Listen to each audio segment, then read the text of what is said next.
There really is a fascinating read here on Bloomberg about just how this sort of fundraising machine really works.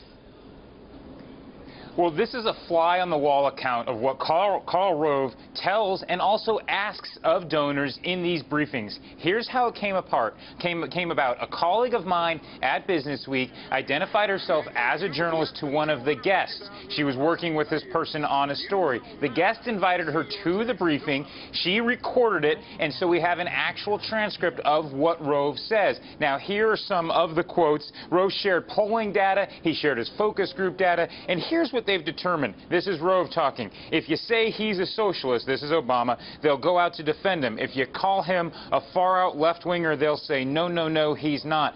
That, Betty, explains why you don't hear a lot of negativity from Romney or his surrogates about the president. What they want to do, and this was the tone really of the entire convention, they want to give voters permission to stop supporting Obama and go ahead and vote for Romney. Here's how Rove put it: if you keep it focused on the facts and adopt a respectful tone, then they're going to agree with you. Now, this, of course, was with big dollar donors, and on the money, the goal for Crossroads is to raise $300 million, maybe even more, as they look to close that gender gap. Now, you break that money out, they want to spend $200 million on the presidential campaign, $70 million on the Senate, and just $32 million for the House. That could be an indication that they feel most confident about keeping the House in their control. Now, for the Senate, you need 4 seats. This is what Rove says for pickups. They're worried about 6 incumbent Republicans or seats controlled by Republicans now. But a couple interesting tidbits. One, on Linda McMahon, the Senate candidate in Connecticut,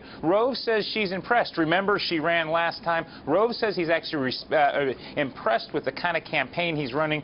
But on Todd Akin of Missouri, Rove clearly wants him out of the race. The goal is to get other donors to pressure some of his donors and get him out of the race. And he used some pretty colorful language in there. I believe he said we should sink Todd Akin. If he's found mysteriously murdered, don't look for my whereabouts. Now, for those of us, Betty, that covered the Bush administration, you know that Karl Rove is pretty theatrical. He's a bit of a performer. I can imagine, like, just reading this story just on how his timing was when he told this. His goal is both to rally and energize his fundraisers and wring just a little bit more money out of them.